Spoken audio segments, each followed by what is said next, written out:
We're going to be live on X. Instagram, Discord. Amazing. We got the whole 3 community platforms. here. We got 3 different platforms On right a now. Wednesday. Everyone should be at work. What are you guys all up to? Yes, absolutely. We will get to Minnesota. Cooking a flat iron steak. Yes. Go to chubbyfoods.com and get the best steak. Yes, come. All you Rolling Heights. The AirPods output is I'll be at Wagyu House laptop, right? later. Are we coming to You can hear Boston? the Yes, output we from are. the laptop? We will be coming to Okay. Boston Or next month. on the So phone. Okay, Mikia okay. No, that's fine. is That's opening fine. Boston. Love to see you Okay. guys in Boston. I'm excited. I am the managing partner, one of the co-founders. Houston, we'll be in Houston next week. Mikia Houston's open, so we'll be in Houston next week. I will personally be there next week, and hopefully I'll see some of you guys there. We're also doing a lot of tasting events with our lifetime holders. If you go to chubbyclub.com, you will see all the lifetime holders there. So happy to do that and meet all of you lifetime holders there. Atlanta's coming. We're coming in September/October. It's the largest concept that we have. So we're gonna get started very soon. Tune in, but keep asking the questions. I guess you guys will for questions on IG. We can list it out and answer at the end, maybe. Oh yeah. Okay. Yeah. There might be some questions too from the Twitter stream. Miami. We'll be flying to Miami for a potential new location, so definitely looking there. I'm glad you try out skewers. I'll be in Chubby Skewers later today around 4 or 5 p.m. So hopefully we'll see some of you guys there. Please come say hello if you're there. Oh, you don't see all the comments, right? No. I wish. It's all good. Whole team here to set up the podcast. Some Wagyu. We're going live we're already live, but in 2 minutes we'll go live and get started. Yes, I would recommend definitely talk to the concierge team on Chubby Club about your birthdays and celebrations and see what we can do for any occasion so we can let the team know in advance. Hello from Chicago. What's up? What's up? Thank you. I'm glad you liked our Chubby Barbecue Chicago. We just opened that earlier this month, and yeah, it's been phenomenal to see everyone's feedback, and I can't wait to see some of you in Chicago as well. Right? They should take from Twitch to talk about the comments so people can hear. Do they do that on IG? If someone like paid to put comments? I don't know. I will let Jason know. Absolutely. We will get Chubby Skewers open for you soon for lunch. All right. I feel like I'm a streamer. David's an influencer. I'm gonna start man. streaming at this point. I'm just working away contracts. Like, so this is what's going on here. He's an influencer. Wow. Thank you, Phil. It'll shoot from my account. This is how podcasts should be. Bubble tea, Wagyu. We're gonna be barbecuing later. Team here.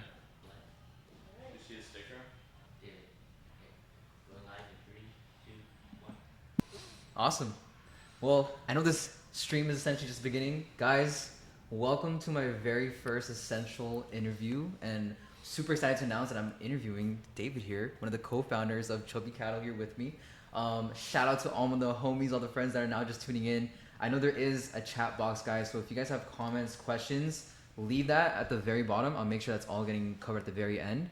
But dude, that being said, David, what is going on, man? How are you doing today? Wow, thank you for having me. This is the setup, guys. For those of you tuning Look at this. on X, you don't see that we got bubble tea, we got Wagyu for lunch, and this is how you should be having a podcast. So thank you for having me. I'm excited. My pleasure's all mine.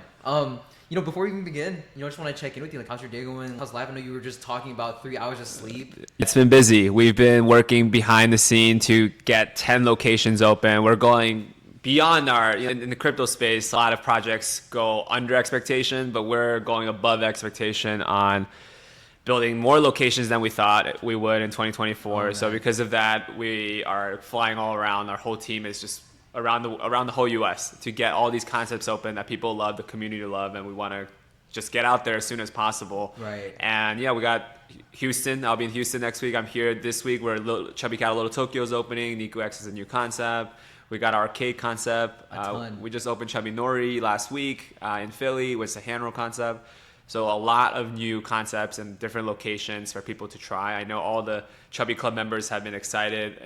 A lot of them are loving it in California because we have 10 plus concepts here for them to enjoy. And it's just been crazy. So Dude. 3 hours of sleep is the price I pay. Look, I know I have a lot of friends that are probably tuning in from like Houston. You mentioned Boston, right? So let's just remind people, we are at the Rolling Heights location here in California. I posted about this place a couple months ago, actually, when I visited for the first time. And it actually got a lot of questions, a lot of engagement. People were just wondering, where am I at? Where can they go? So this is Rolling Heights here in California. But like what David was just saying, plenty of more locations to be open in the near future. So very excited for that, man. But just once again, thank you for having me on here. Thanks for just letting me be a part of this process of what you're doing with Chubby Cattle. Before we even dive into everything Chubby Cattle, I would love to just get a little quick intro by yourself. Maybe a quick little TLDR. Who is David? What made you want to create Chubby Cattle? Let's start there. Yeah, serendipitously, 10 years ago, I met my partner, my co-founder, and we had a dream that Chinese food was, most people in the US or the world, non-Asian people think Chinese food is Panda Express, right, or just fast, casual concepts. And it's cheap, it's fast, it's affordable. That's what it is. So the idea was to create a premium brand that used the best ingredients. Right. And at the time, hot pot, and even now, hot pot is one of the largest cuisine it's like steakhouses in the States. Right. But people here, they always focused on price wars when they did hot pot 10 years ago, and still today. They're just focused on how can I make it $13 all you can eat for hot pot in Vegas. And when we saw this is an opportunity for us to introduce this concept. Number one, to create a bigger market for people, for everyone to enjoy. Now, Asian cuisine over the past 10 years is growing. It's the fastest growing sector in the food and beverage space. So I think we are part of that growth. We're part of that movement, and people get to see the food and experience the food. And it's not just about being cheap and being fast, but you have all types of experiences, which is why we're multi-concept. We have a lot of different concepts under Chubby Club. And 10 years ago, we started Chubby Cattle with that vision in mind. Honestly, we didn't think of what we'll be today. Yeah. And we just thought, hey, we'll create this one concept that will showcase what hot pot could be with proper ingredients. And it was a big risk at the time because it was like $30 average check. Yeah. And $30 barely gets you like Chipotle now. But $30 at the time was like, wow, this is the most expensive hot pot. Probably at the US at the time. There's no one cooking with Wagyu or quality steak, not even Angus. Right. So it was a risk, but we want to break that frontier. And here we are now with 25 locations that are open. We have another 20 plus locations opening by the end of the year. We're one of the leading F&B Web3 projects out there with a actual membership base. We have over 100,000 members across the country for all of our concepts. We want to consolidate them onto one app so that you get all the benefits across the board. We got our lifetime membership program, which we'll talk about how we got into as well. So that's a little bit about what we're doing and our vision to bring people closer together. And what other spaces have a community on like IG and on Discord and just talking about food. I think that's the most beautiful part. All the community that's watching and tuning in, you never see that before. Right. There's no community out there talking about McDonald's like, hey, I love this program out there. This is what it is. We're not paying anyone. Right. This is just organic. It's a community. We want people to be involved and be part of the movement, to bring people closer together, to enjoy food with their loved ones. And that's the most phenomenal process over the past 10 years. Have you always envisioned yourself being like an entrepreneur, like doing this? Or was this kind of like it came about when the time was right? Serendipity. So I wouldn't say I didn't even know the word entrepreneur. When I started, it was to pay for college. Right. It was to freelance. My skill set was I spoke Chinese and I spoke English and I knew how to set up websites. So I went to restaurants at the time and just pitched every restaurant in New York, like Chinese restaurant owners mainly, like, hey, I'll set up your website for the cheapest price possible. Yeah. I'm literally working like $5 an hour at the time, but I put a lot of hours. And that's how I met my partner. And my partner's like, hey, let's build a restaurant in Vegas, which I was under 21. I never even partied in Vegas, never been to Vegas. But, we opened our first restaurant. So when we opened it, I couldn't even drink at the restaurant yet. Right. And we have a bar program. So it was crazy. We had to get alcohol license, but we're not even 21 yet. Yeah. So that was a crazy journey for sure. No, that's cool. That's cool. And it's funny because the way that I actually found out about Chubby Cattle was my girlfriend's sister at the time. She was like, hey, there's this new restaurant opening up in Roland. It's called Chubby Cattle, and they have an NFT. And the moment she said that word, I was like, what do you mean they have an NFT? And I know we'll dive into that later in the conversation, but that's exactly how I found it. It was like this organic conversation of just like pure interest, right? And something here in like Web3 that's so huge is, we are essentially against like shilling, and shilling in a way is kind of like you're like shoving down like a product that you own like to an audience when no one's really asking for it, And so this organic push that you guys are doing, like I think it's something that could do really well here in this space. Yeah. I think we came into the Web3 exactly like what you said. I think there's always, when you look at products and stocks or whatever, it is if it's just on hype, Yeah. there's always going to be. I mean, look at the timing's perfect. We're talking on, a lot of people buy Ethereum or buy Bitcoin thinking that this is just. I mean, that's might be a little different, but thinking I want to make money. Yeah. Right. And we saw NFT. We saw the value of it. And when I was seeing these ridiculous prices, I mean, it works. If there's a supply and demand for it, it works. Why do people buy watches? Why is there value in jewelry? Why is there value in Louis Vuitton bags? Right. Even if the cost is only 5%, whatever it is. As long as people have a value for it. When I saw the NFT space, we saw the technology. We see, hey, the memberships is great. If you can actually trade the memberships and have a value for it as an asset, there's a huge market for that. Yeah. And there just wasn't a player in the space that's actually building a business and utilizing the blockchain. Right. It's kind of like the web.com bubble. Yeah. And I think we're going through similar trends here where the companies like Amazon, like Google, that will stay up. And for us, membership is going to be a big component of what NFT could be. It's funny you mentioned the .com bubble because that's a point that a lot of these people, born back then, obviously, were saying at the time was like, I'm getting similar vibes. This is probably the same experience. And it's something that I say a lot is like, I wonder if all this innovation talk is like, we're probably just 5 years a little bit early. But then once you see that adoption curve really raise up, like all of this is going to make sense one day. 100%. Yeah. The financial engineering is always the problem. When people are wanting to make money too fast and believe in something just for the money, when everyone's just buying NFT to make money, that becomes a problem. With Tulip, with NFT, with .com bubble, you see, but with products that people actually use, that will stick. And you can see with Chubby Club, if you do look at the NFT, we don't push a lot. Actually, this is like my first podcast with, a Web3 community. Because all of our customers are a lot of first-time NFT used like ever. They don't know how to set up wallets. We have to help them set it up. We let them use all through like Magic, through Crossmin to actually buy with credit cards. So there's the very little, I would say very few members are on there because they're trying to buy and hold for value for that purpose. But because of that, I believe the way we mint prices will continue to mint it higher as we open more locations. Completely utility based. And people are only buying it because they want to have priority wait list. They want a 10% discount on all Chubby Club concepts. I mean, the utility is just significant. Yeah. I will say, man, because I own, I think it's like the golden NFT. Pure utility. I will say, for people who are listening, like the Chubby Cattle account is tagged in the title. Look them up on the Explore tab. Check out their website. Get familiar with their NFT collection. We'll talk about it very briefly here, but very, very utility based. I love just knowing that I get a discount every time I pull up here, like extra menu that we get access to. So I love it, and it makes the most sense because I think that's where blockchain is kind of struggling at the moment. Is like, how can we simplify it to anyone, right?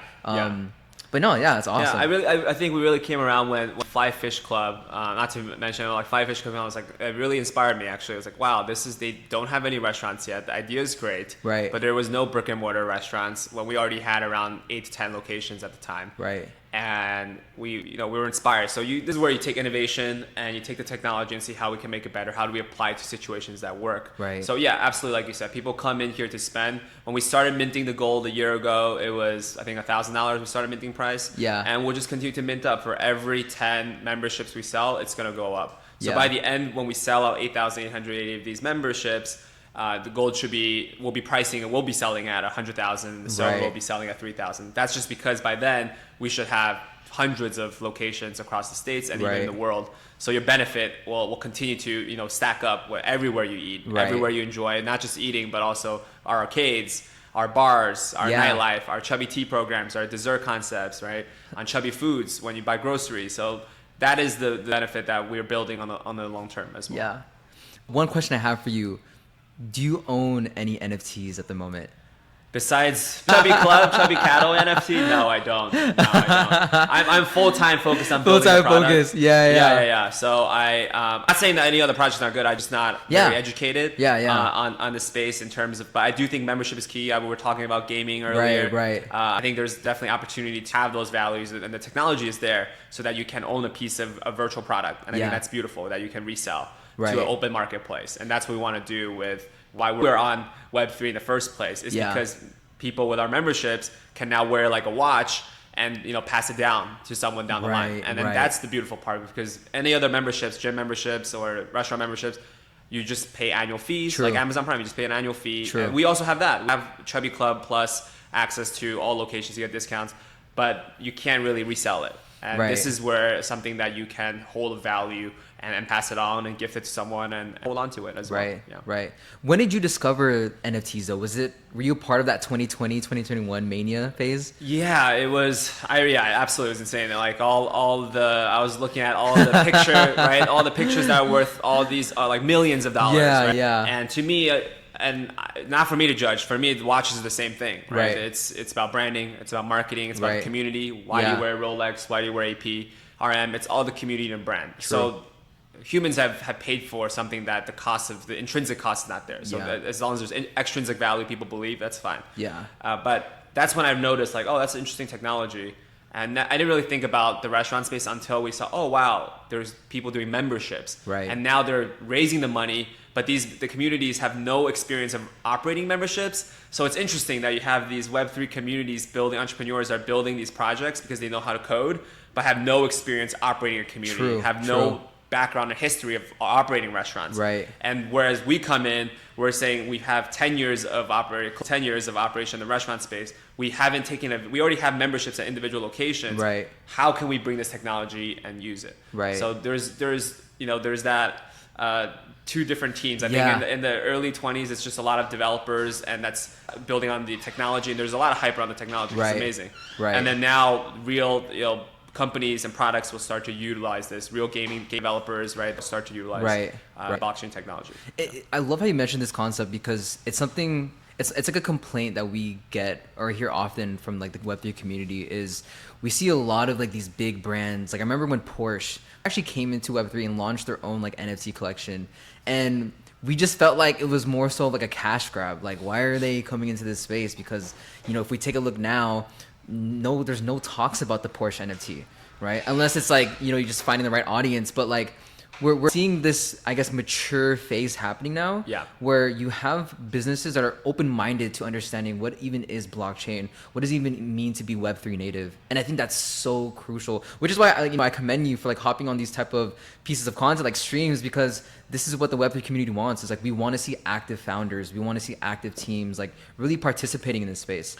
Yeah. So it's actually really cool. And again, I know I joined during the 2021 phase as well, like clicking on OpenSea, like, what is this NFT? And then, you end up you find out it's a rug pull or something, you know? I learned it when we're developing the space. So absolutely, I feel it. I think the mainstream the mainstream has to start adopting what we're building Right. for the products to be worth something. Yeah. So we focus on is how do we bring more value? Just like any of our restaurants concepts is how do we bring the most value to the customers. Yeah. And same with the Web3 projects. And we're probably the only NFT that's given out millions in discounts and Right. perks Right. over the past year. And just actual discounts that you see in our POS machines because of the NFT. And it's a lot on the back end as well. It's not just building the NFT team, because now the operations like, wow, we have to integrate the lifetime membership program. It's something that no restaurant's ever done before. So a lot goes on to training the staff and building out the back end as well that people don't see, Right. onto adopting like, hey, how can we adjust this food cost? Huge discount. Exactly. Our margins only, some restaurants 10 to 15%. How are we going to get 10% off, right? Right. So Right. there's we're definitely early birds in creating this,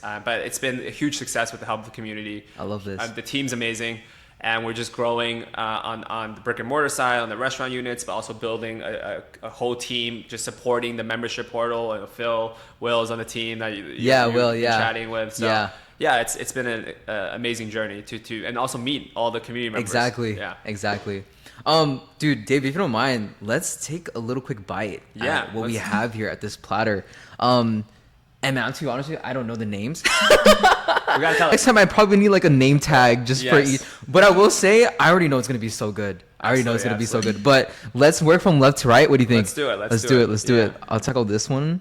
So one thing I want to mention with all this Wagyu, for all the domestic Wagyu, we actually raise them ourselves. Ooh. So that's why people can buy our Wagyu on chubbyfoods.com. We partner with ranches and give them our feeding program specifically. Yeah. And this came out during COVID because we didn't get a consistent good supply of Wagyu and have good control. Right. Because we're so focused on quality ingredients, we now have access to the ranch and buy the cows and raise the cows and take care of their entire logistics to all the locations, the inventory, the warehousing as well. Right. So that helps us a lot on controlling quality and cost. And this is why we can do like all you can eat seafood and all you can eat Wagyu, because we control the supply chain.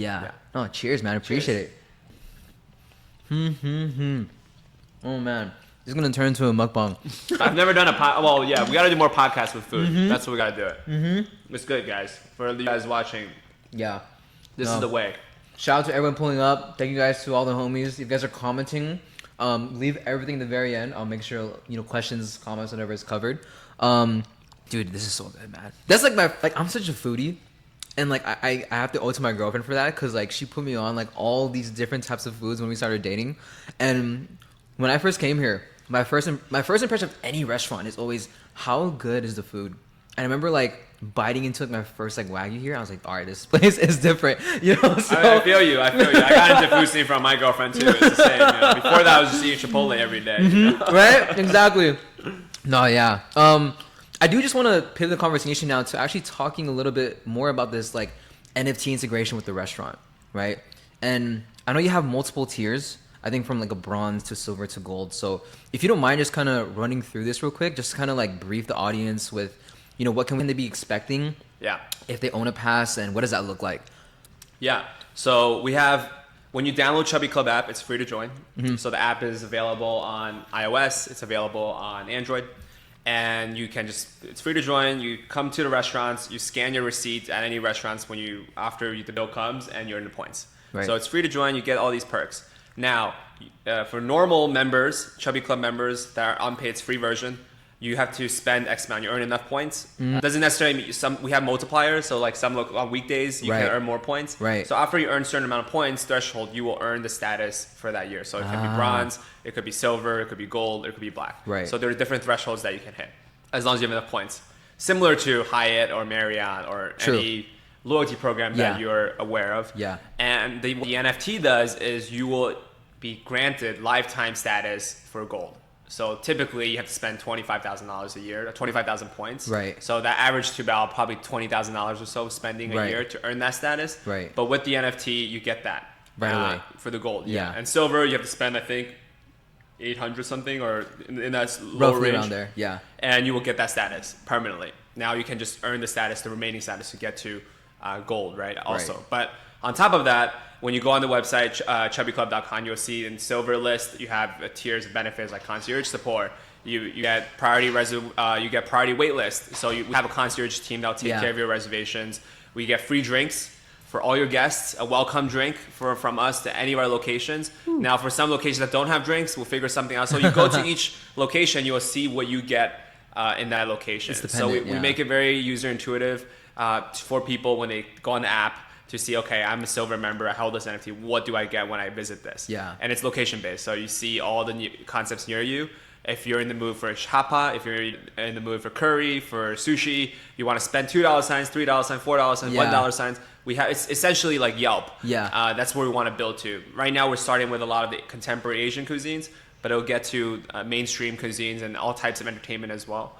So this is a very early stage. Imagine you will have a gold pass to arcades, to grocers, to a variety of different restaurants. And no one has really done this to consolidate all these different concepts at once. And we're just in the beginning. Hence why the price point of these early adopters is really, last year was, I believe it was $250 for silver and $1,000 for gold was the price. Now we're selling it at the double the price. Yeah. And if you look at OpenSea, there is no, there's not like people are looking to buy to make money in that sense. Right. We're not an investment tool. Right. It's a product that we're selling, and that's what the product should be used for. Right. You wear a watch. You don't just buy a watch. Some people buy a watch as an investment to hold as an asset. Yeah. But you don't buy a watch. You wear it. Right. It's at the end of the day, apparel. Right. But here, it's access and utility and discounts to all of these locations that you already love eating. We're not creating a membership, then creating the restaurants. The restaurants are doing well because people love them, and then now we're building a membership on top of all these different concepts we have. Man. Yeah. You mentioned it earlier,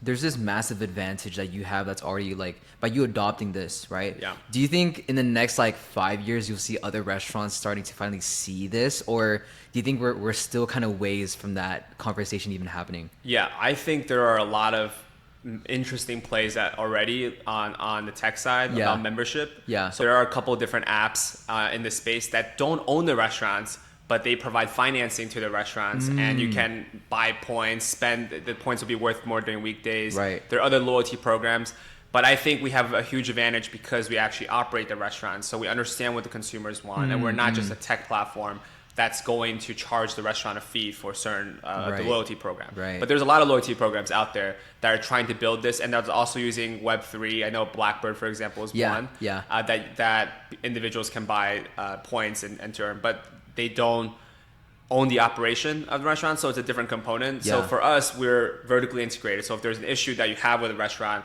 our concierge team can take care of it for you. It's not just like we're a platform for someone to be on it. Right. There's always been this disconnect where restaurants would pay for all these third-party tools, rewards platforms, Groupon, Yelp, and they don't really own the data. And they don't really get to really incentivize the consumers in the way that we can, because we control the restaurant operations. Right. So we wanted to make that user experience a lot easier. So when you say 5x points, like hotels, right? When you book Hyatt or American, this is the status you get, and this is what you get, rather than like, hey, Yelp, you check in here, maybe you get something, and it's challenging to have this significant effect across the board. And we want to be very streamlined for the users to use, like what Amazon has done for e-commerce. Yeah. You're getting your shipping in 2 days, right? Prime for us, you will be getting your 10% discount at these locations. Here are the terms, and the experiences that you will get. Yeah, no, that makes sense. One of the things that I find most complicated about this space right now is honestly the vocabulary. Like, whenever I try to onboard my friends into this space, I don't want to use terms like NFTs, just because I feel like NFTs and just crypto is just looked at as a casino at the moment, right? Yeah. Like, if you really pay attention to what escapes into the medias and the news, right? It's always like about this Dogecoin that shoots up 400%, right? Yeah. I'm kind of wondering from your perspective, especially as a restaurant owner, how do you plan to raise more awareness around like the overall tech without having to, shove like the complicated terms, the vocabulary, like to your customers? Like, how do you plan to raise that? Yeah, I think I have on the same page a lot of friends that will tell me, hey, buy Pepe, buy this. Right? On a personal level, on personal finance level, I absolutely am. I don't touch any of that. When at a young age, I've lost my life savings by buying options. By buying for that quick high. So on a personal finance level, I actually don't recommend getting rich quick. Not financial advice, guys. Not financial advice. That's my personal. That's my personal opinion. Right. That's my personal opinion on this. And so I don't believe in a lifestyle. Even if I'm not saying you can make it or not. I'm just saying that lifestyle of making it. At one point during COVID, just a personal story. Like I've built from $1 million to $40 million in option trading. Whew. And that's a hell of a journey. And I ended up not selling anything and lost it all, including my original, the million I've saved up. Man. Right? This is 2022. So now I have this tax bill that I have to take care of, like all this situation. But what I've learned from it is that if you make money on something that you're not driving value, you're not delivering value to people, you will realize you never have. You're just gambling. Your luck will run out, right? So unless you're the market maker, unless you're selling options, unless you're selling volatility, and you are the casino, you don't have I don't think most people have an edge, and I believe just dollar cost average, to have that make investment boring. I mean, that's my investment. So to answer your question, I think yes, crypto has a lot of hype, and that's where it is overvalued in some sense, in my belief. So it is important for products like ours to come in that's not building value. We're not never go like, hey, buy this NFT because you're gonna blow up, right? This is never the thing that we ever, right? In any occasion. It's just simply the membership that you go to all of our restaurants to use. We don't even advertise or pay ads or do any creator collabs. Like, this is organic. We simply promote it when they come eat our food and they say we like it, and how do we save $20 on this meal, $30 on this meal. Here's the lifetime membership you can purchase. Here's the NFT you can purchase. Or here's the Chubby Club Pass. If you don't want to own an asset, that's fine. We have the option for you to be a yearly member. So there's a traditional yearly membership, and that is how I think the Web3 market will start to change. Same with the AI hype with all the tech companies saying AI. I think at the end of the day, you have to build value, you have your bottom line that makes sense. True. And for us, we've been doing that for years, and technology will help us accelerate the growth.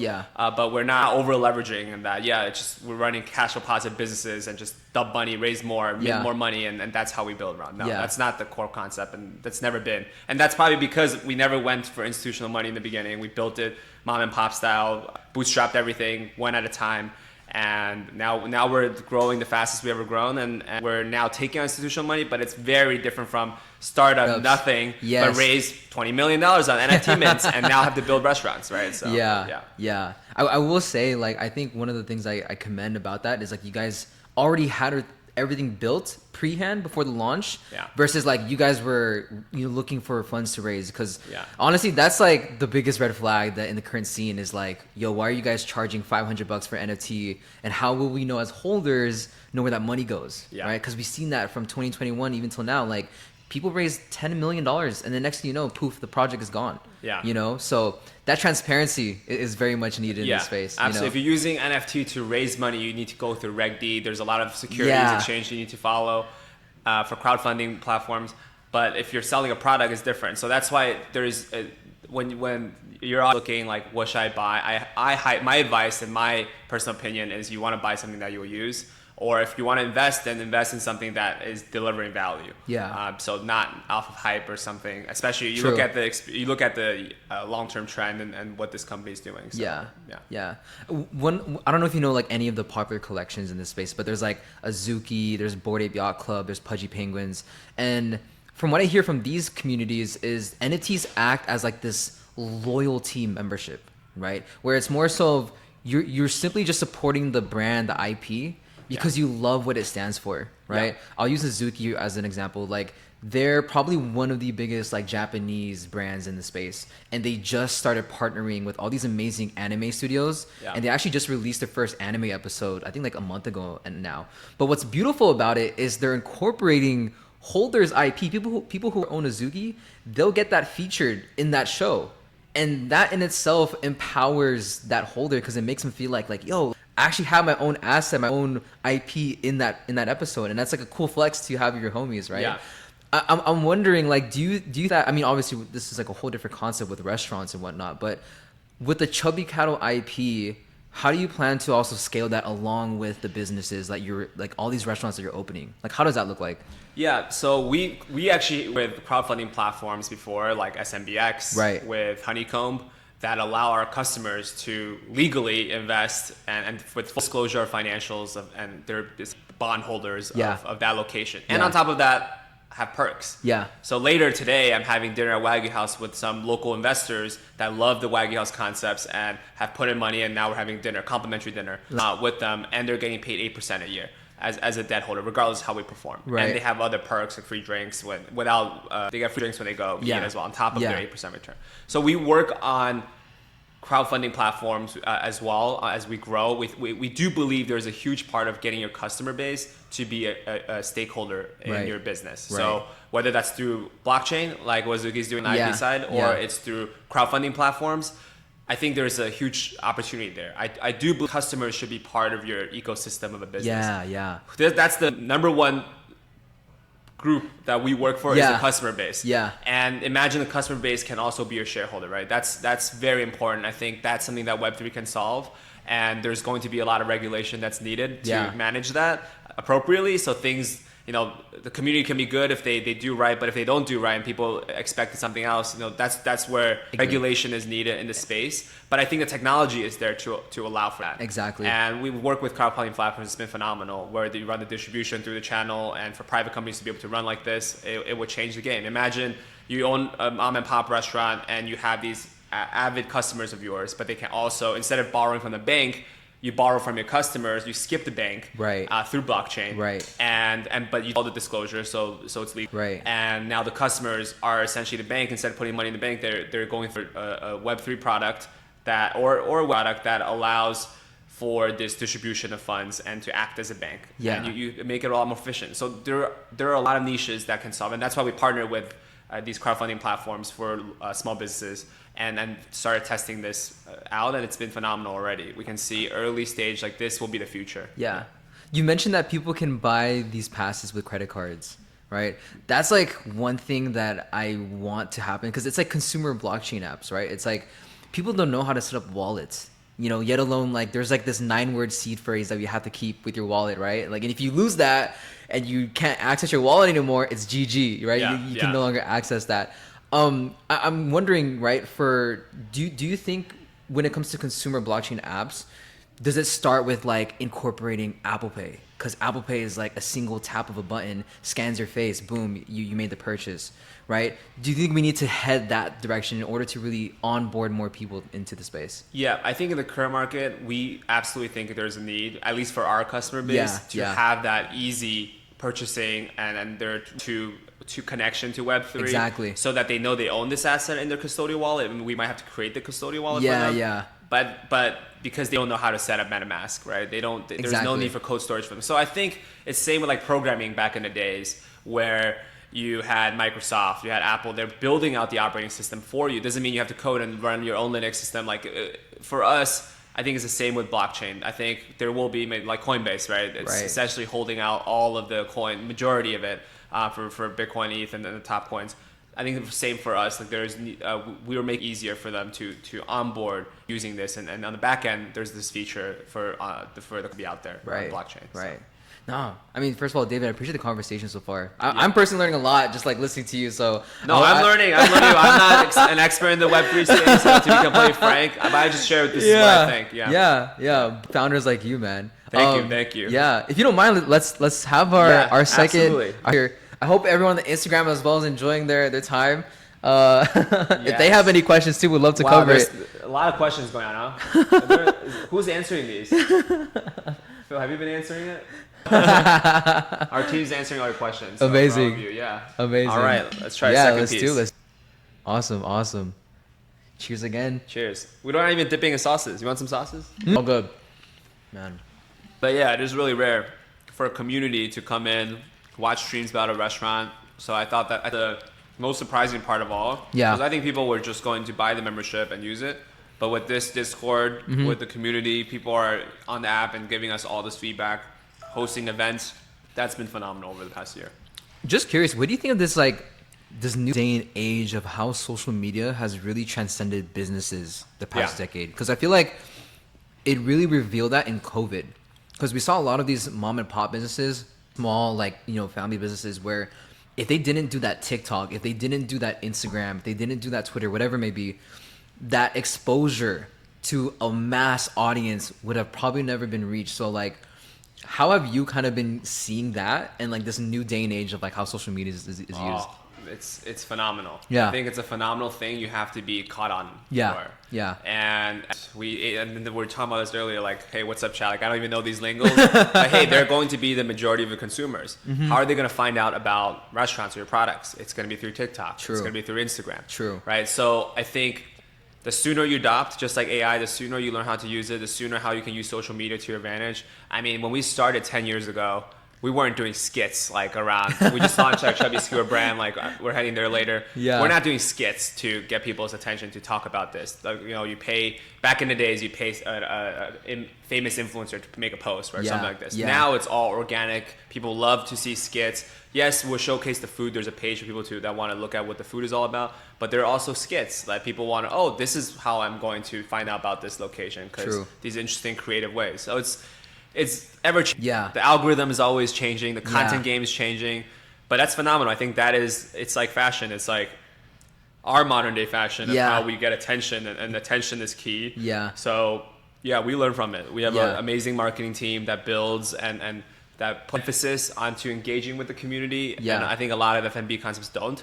But we put a huge amount of emphasis. A lot of people, and I get it because food and beverage, the margins are thin, so they want to cut marketing costs. But I think for us, to be able to reach the community, it's important to have a really good team building content that's engaging and not just everyday content showcasing the food. It's always changing. Yeah. I noticed this is very like useful for like freelancers and just a lot of like content creators like myself. Like, I mentioned DJing to you earlier in this conversation. It's like if I wasn't creating these mixes or posting myself, DJing at the club, the venue over at Florida or in the other country would have never known about like this guy DJing, so it's crazy that just like seeing how this actually is helping people and yet alone like creating careers, creating opportunities. 100%. The digital identity is amazing. I just started doing some skits. Like, I'm like, this is it's amazing. You have to share stories. You have to change the format. On different platforms, people are looking for different things. So it's so dynamic. Yeah. It's changing so fast all the time and what people are into. I mean, just like in the you see like Instagram content was big doing high quality content back then. Now it's about organic. People want to see the raw thing, right? Yeah. This is what it is, your day to day. They don't want highly edited videos. So these things are always changing, and when we have to continue to adapt to what the market wants. Yeah, for sure. Yeah. Dave, if you don't mind, I actually want to get into these drinks here. Yes. Eating this is like so heavy in the mouth, and I'm like, dude, I need to drink something. Yes. So from me, I think on my right side, I think this is the osmanthus passion fruit. Check it out. Yeah. I don't think I've tried all the drinks here. Yeah. But this is the most recent one that I had last time. Okay. And I'm gonna let you guys know, people watching, this is like, if you're going, you need to try this one for sure. Absolutely. And all, Chubby Tea, we launched it because we want to empower the membership program. So when you have Chubby Club Plus, you get free like bubble tea once a month. On top of that, we built the bubble tea where essentially we're losing money or breaking even on the tea because we're the most affordable bubble tea in the market. Correct me if I'm thinking it's around $2 for a tea, which you don't or $3 for a tea, right? But you don't see that at any other bubble tea spot for the same amount. It's because we want to empower the membership process, and in Chubby Cattle, it's all you can drink for bubble tea. Yeah. Right. So on top of that. And that is our take on like how can we transform the F&B space through blockchain, through membership process, and be like Amazon of food and beverage. Yeah. Do you see you guys consulting other restaurants, or is this more of like our concept? We're gonna hold this together. What does that look like? We work with a lot of local partners across the country that have existing brands, and that's why we built Chubby Club. We want to work with the best operators around the country and onboard them. We want to provide them with our resources like Wagyu, like seafood supply, like packaging, and our resources, our real estate deals, right? We want to actually work with all these mom and pop or smaller operators or local regional operators. Right. What we've seen in the Asian food space, a lot of regional operators, they have 5 to 10 restaurants in this area, and they're doing phenomenally there. Yeah. But they don't to the rest of the world, and that has a problem, in that sense, because then there's no in that aspect, and you also don't get the economy of scale, which means you can't get the benefits of a lot of savings. True. So we want to empower and work with them by leveraging their talents and build together. I love that. So that is something that we're actually working. So before we had Chubby Club, yes, it's like this is all our own concepts. Now we're partnering up with the best. We want to work with the best. If there's a great brand, let's say a ramen brand we're working with right now, that want to be on the Chubby Club, we can provide financing. We can be on the cap table. We can add you to our loyalty program. I love that. So we're going to partner up. We don't have competitors. We only want to work and community together. It's kind of like the Uber, like with chicken and the egg. As long as we can get a lot of concepts in, bring more value to the customers, that is our goal. Yeah. Are you more of a hands-on type of person, like being involved in the creation of processes, or are you like more of a back-end admin, just kind of overseeing everything? Yeah, I don't know how to cook at all. So if you're asking like, am I the cook? But I do feedback on the food. Yeah. It's based on the customer's feedback. Right. At the end of the day, different taste. So I am focused on building the backbone. A lot of things that you don't see on the restaurants, from financials to lease acquisitions, the boring stuff. And well, not so boring. Like I get to work with creators and have chats like this. It's not boring. But majority of my day is filled with legal, with admin, with financing, restaurants, on things you don't see. And we have a great team for culinary creations. We have a great team for the membership services to make sure that members are taken care of, to develop out the tech component. We have an automation team that takes care of our robotics within the restaurants as well that we're working on. So different teams that manage all this, and obviously all the GMs for every location to manage the operations. We have a construction team that we also oversee in the restaurant space. So what the customers see is only probably like 40% of the restaurants. Everything that has to, like the plating, this is just 40%. The remaining 60% of the work is behind the scene. And this is where when I do consult and people book intro calls sometimes with me about food and beverage, that's the part that a lot of people don't succeed in. This failure rate for restaurants is really high because they don't see the remaining. Like when we started 10 years ago, just an example, 10 years ago, when we we don't know how to sign a good lease, and landlords take advantage of you. Not take advantage, just the market. Because you have no background. They've asked you for a huge amount of security deposit. They give you bad terms because restaurants have high risk, unlike, let's say, an apartment. So now we have a portfolio of, let's say, 40 restaurants. Landlords give you way better deals. With this efficiency, we want to pass that resources to other operators and let them leverage our resources and work together. And what does that mean? At the end of the day, the customers will get more value. Because the higher rent, the higher food cost that the restaurant's paying, that's all passed on to the customers at the end of the day. Yeah. And it's less efficient. Yeah. And this is an amazing example of this. We can do all you can eat Wagyu because we have enough locations, we have experience, we have our own cattle ranch. Yeah. Now, if we have to buy it from vendors, just like with one location, then we got to pass on that cost to the customer. Yeah. Which means you're less likely to come. So all of this makes restaurant a very challenging industry, lack of innovation, and customers' loyalty is non-existent. Like you're not a customer. You're not on a real food and beverage program. Maybe Starbucks, maybe Chipotle, but you're not on like one that you can eat every single day. Or travel all the time. Like if you're on a hotel brand or on an airline, you're traveling on that all the time.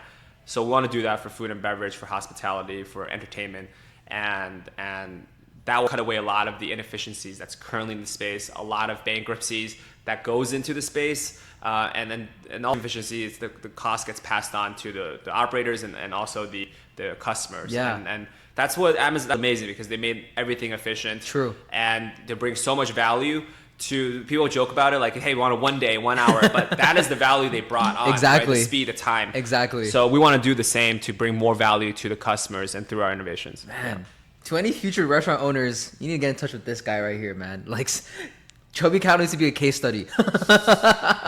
seriously. We're only in the beginning. You know, we're at the beginning. Yeah. I love this. I'm gonna open my second drink here. I think this is just the lemon explosion or something like that. Lemon sunrise, one of those. I'm gonna take a little sip. Cheers. Ooh, cheers. Appreciate it, man. Cheers to all of you. Cheers to the audience. On a Wednesday. To the Instagram, Discord. Shout out to everyone pulling up still. Thank you guys for watching. Amazing. Before we get to the last segment here, David, you want to tackle the last piece of meat? Let's do it. Yeah. Let's do it. Let's see. I'll get this one. This is my favorite cut. I think Korean barbecue got introduced to my life 10 years ago. Yeah. And then here I am today eating all you can eat Wagyu. Dude. Right? That Korean barbecue, a lot of them don't even have Wagyu. Yeah. It's changing, yeah. All the food was Asian food. And this is an interesting fact. Cultures are always based on how expensive their food is, how people value cultures. That's why French food, European food was always the most expensive. Italian, you can go to a steakhouse and spend $200 a person, but you never, like a good Chinese food is a hole in the wall. It's cheap. And that's how people view a culture. And I think sooner or later we'll realize that everything will change. And every culture, there is affordable types of concepts and fine dining types of concepts. And that's what's beautiful. And part of what we're doing is when we started food and beverage, it's mostly Asian customers. Now people are eating hot pot for the first time, and it's the general population. And that's good, because the closer we get together through food, through music, through K-pop, through entertainment, that is how we realize like all these wars are out there is nonsense. Like we're all this division of the left and the right. We're all in the middle, most of us. And what we're doing here is really to pull us back to earth, that we're all in the middle. We're all gonna eat beef, we're all gonna eat this, and you'll enjoy something. If you don't eat beef, that's fine. We have seafood. If you don't eat seafood, we have vegetables. We're all sitting here today trying this new cuisine, and we're not so different. I love that. Culture is like, it's one of those words in Web3 where a lot of projects like use it, like we want to build culture, but like there's only really a select few that have really nailed that down. But I can see it, even just the overall, like, you know, I know we're in this private room, but like outside in the restaurant, man, the overall vibe in this restaurant, like I myself, I enjoy it. Love the lighting and everything even in here too. You know, so I think you guys really nailed down like that providing that environment for people just to enjoy themselves. Absolutely. That's what it's all about. Food, beverage experience. It's about the food, the quality of food, the customer service, where you're at, and the people you're eating with. So we want to make sure you have all of that. And that's why building a community is amazing too. You know, people are like on the NFT side, people are making new friends and coming out to eat together and exploring our new concepts, giving us feedback. It's been absolutely amazing to see that. Where do you see Chubby Cattle in 10 years? 10 years, wow. To be frank, you know, if you asked me this 2 years ago, it'd be different versus 3 years ago. So everything changed, but the goalpost is always bigger. For us now, we want to have thousands of locations around the country in Chubby Club.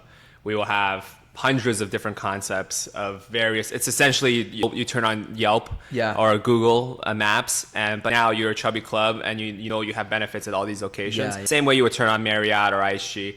You turn on and you see what's nearby you. And you go to a restaurant, you book reservation. We have a concierge team. You can go to our groceries. You can go to our partner restaurants and concepts, entertainment, arcades. We're having a karaoke opening. We have arcade opening. So that is what we envision in 10 years to just scale out to thousands of locations around the world. And when you travel, when a Chubby Club member travel, you get to have that experience as well. Oh. From there, we're just in the beginning. And this is the most amount of locations we've ever built. My team and I have ever built in 1 year. Next year has been crazier. Whew. We never built 100 plus locations for a casual dining concepts with a multiple concepts approach. So even banks and VCs are like, wow, this is something that we've never seen before. Yeah. And membership across different concepts. We were so used to restaurants just building one brand. Yeah. And yeah, but we're really focused on building quality concepts, all types of concepts across the board. Just a quick question. What's the reaction from most of these investors? Are they like, this is so new, you know? Yeah. To be frank, mixed. And this is for any entrepreneurs or anyone in general. You are going to have people that love you, people that hate you, most people will doubt you. Especially when you're in the beginning. Yeah. I think we'll always have doubters. I mean, there are banks that just can't qualify, for example, like, oh, this is so different. Yeah. Like you guys are also in the Wagyu business, you guys are in the supply chain, there's a lot of executional risks. So we got the same type of feedback when we just started. Yeah. Right? When we just started, the landlord's like, whoa, what's Hot Pot? I don't even know what that is. Is this a weed place? Like we've had all these doubts to us from the beginning. When we opened X-Pot in Vegas, which is fine dining hot pot, investors at the time were like, hey, I don't know if anyone want to eat hot pot on the strip. We're the first fine dining or any hot pot concept on the strip. Yeah. Now every casino wants a hot pot concept after X-Con, right? So there will always be people that doubt you and people that will support you. And we appreciate the community and team that have supported us during COVID. No one wants to invest anymore. My partner and I have to put all of our funds into it. Right. So all these things are just show that you will always have people that doubt you and will support you. And appreciate the few that will support you and join you on that journey. Yeah. And my closest friends are on the cap table since the beginning, to banks, to institutional investors now that are part of our cap table. So yeah, I focus more on that, but absolutely there will be doubters. I mean, Tesla when they're big enough, Amazon, they're doubters even when they're doing billions in revenue. That's just people. Most people in life are watching the game, and some people are acting in the game. In this movie. Right. I think as entrepreneurs, athletes, operators, you are part of the game. You're the actors in this movie, and the rest are watching and analyzing you and seeing what it is, but you don't know what's happening at the core. So I think, to answer your question, that in 10 years, that's what we do, but you will always have doubters, and there's also a very, very supportive community like these early adopters. Honestly, like we are blessed, and I really do appreciate personally on behalf of the team of all the trust people put in. I mean, we minted millions of revenue on a lifetime membership program. It's it's our customers' trust that we will continue to build, and we'll even be open, to their worry can be like, hey, I buy this lifetime membership, what if you guys close? So it's amazing to see their trust. At the same time, they got it at a pricing, our early bird pricing of the products. It's support that community. Out of the thousands of members, there are probably 900,000 members that ate at our restaurant and didn't buy membership at that time. So we're happy to see that growth and see that maturity of that community as well. I love this. Yeah. If you can go back to the David 10 years ago, what would you tell him? I would say keep doing you. When you're in the beginning of entrepreneurship or any journey, whether it's DJing, whether it's videography, whatever it is, I think there's this imposter syndrome that we have, and everyone does have that.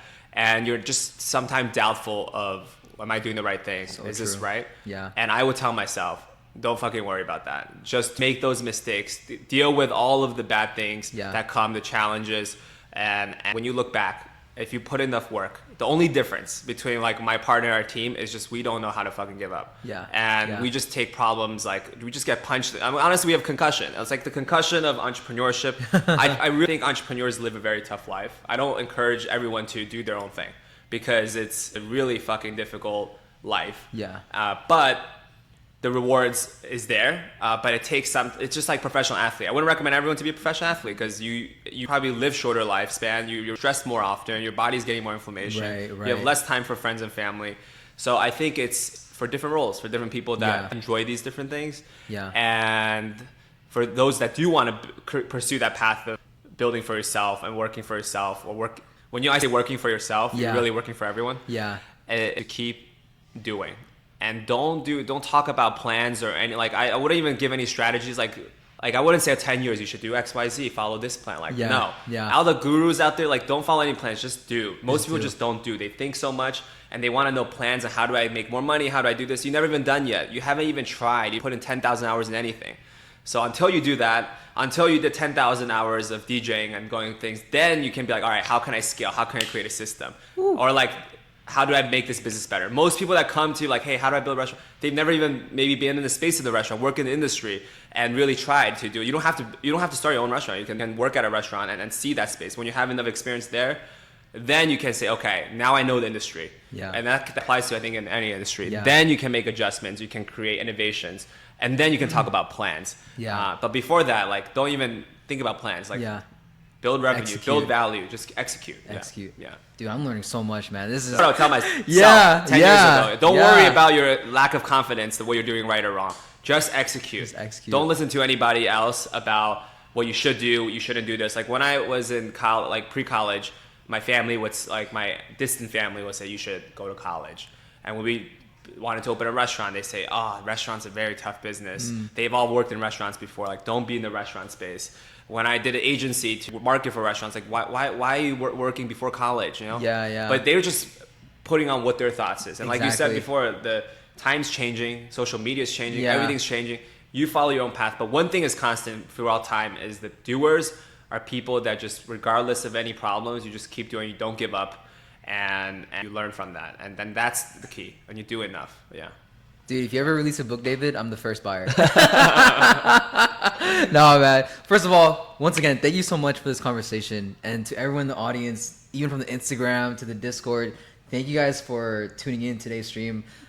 So glad that Chubby Cattle was my first one of like doing this new type of concept with like interviews and stuff. So I'm really thankful for the team.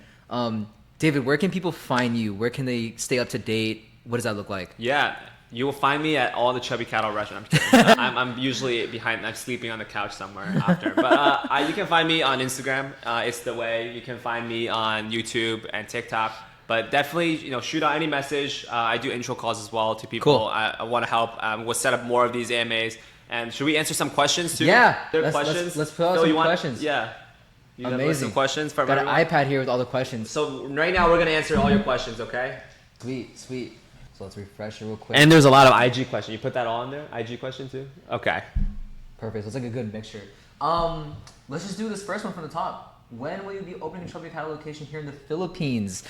I love that. So I think we will go abroad very soon. Okay. So we're talking about Canada. We're looking at Mexico, North America, Latin America for sure, and then we want to get to Asia. Nice. And this is our plan. We want to partner with great operators. So if they're great operators in these countries and cities that can leverage our brands or their own brands, we will work with them. So it's something that we're absolutely looking into. Yeah. Okay. Shout out to my Filipinos out there too, man. I love that. Second question. My question for the AMA, is there an ETA for anything in the Orlando area? Yes, we have at the Point where, so we're looking. There's a place called Point, I think, Point, and we are absolutely looking there. Miami Beach will probably be there next week to look at a lease. So we want to get to Florida for all of you living in Florida. Every city you want to be there. So man, I don't know if I ever want to live in Florida, to be honest with you. Too many alligators, crocodiles, all those other things. Any plans to bring Chubby Tea in Chicago? Ooh. Yes.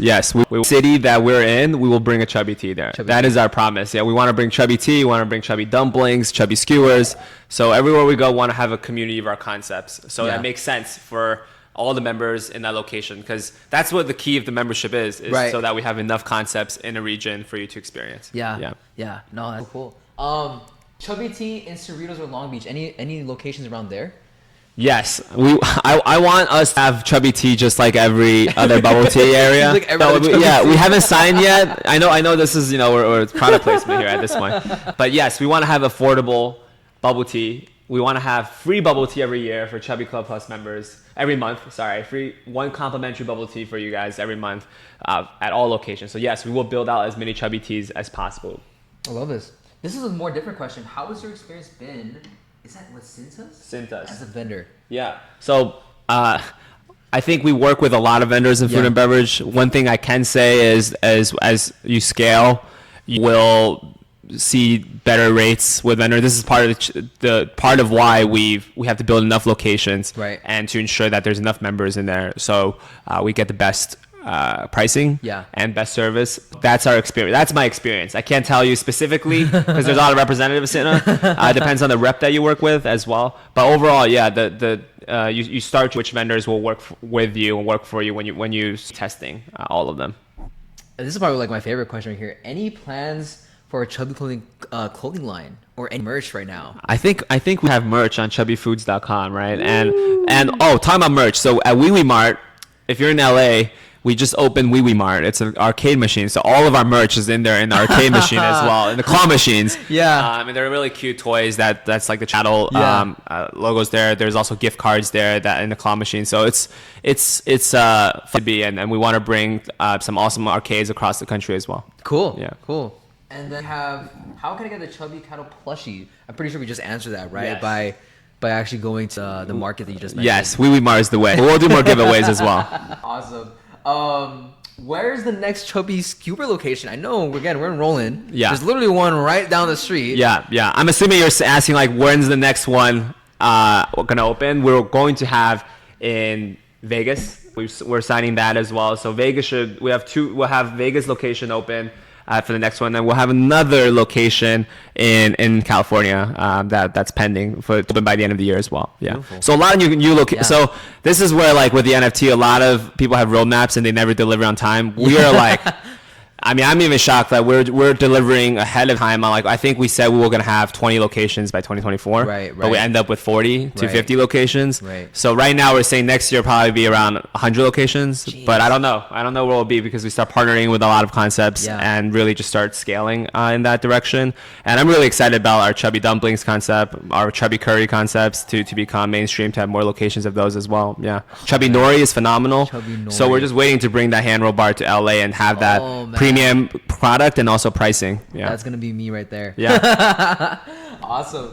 I believe this is gonna be the last question on this list. Is where will you be after this podcast? I will add Chubby Skewers later to make content and talk about content and social media game. Nice. I'm working with some of my favorite creators. Nice. And doing some skits. And yeah. That's a job I never thought I would be doing. It's like when I started food and beverage, that I have to one day be acting and doing some skits like I was in high school again. But I love it. I love so that. It's a little balance of different things we're doing. So amazing.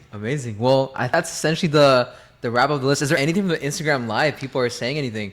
Let's see. Let's see. Where can we find to participate in investment opportunities? We will follow our Instagram, follow our social media. We have a lot of opportunities coming up as well on these crowdfunding platform that's regulated to allow for crowdfunding from investors, from customers. Yes. And then, what is it like to work for yourself? I think I answered that question earlier. Working for yourself is really, that doesn't exist for people. That's like, oh yeah, I'm gonna work for myself now. Like, absolutely. Like, if you think that you're working for yourself because you don't make a paycheck on W-2 from someone, right, and that's your mindset of freedom. No, like anyone can tell you, you're gonna be for your customer. Number one, your customers will give you the biggest challenge there. True. And then after that, now you're working for your team. True. Your team will have, everyone have different perspectives. Imagine maintaining relationships to all of that, finding the right culture, the right team to join your, and making sure everyone's happy. Even just having a relationship is challenging. Most people, 50% of relationships end up not together. Right. So imagine now you have to have a work relationship. To me, it's the same. You're looking at communication. You're looking at goals. A lot of people have work-life balance. I tell my team we don't have work-life balance. You want to make a difference. There's no. We're very frank on that. That's not the position at a growth phase to do that. On the team. Yeah, not easy working for yourself. No. I not recommend it for everyone. No. Yeah. I mean, look, I see Phil he's smiling. He's like, oh, it's probably me. Yeah. Phil knows.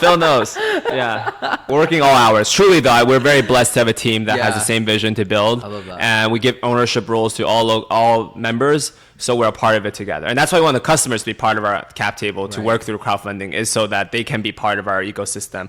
They can tell us what we can do better and be part, because they're the most important part. Yeah. They're more important than some shareholders that don't eat at the restaurants. True. So that's why we think crowdfunding is a big deal, and we will open up investments for the customers. Yeah. All right. Beautiful. Amazing. Look, I think it's been like a solid hour of the conversation, and again, thank you to everyone tuning in.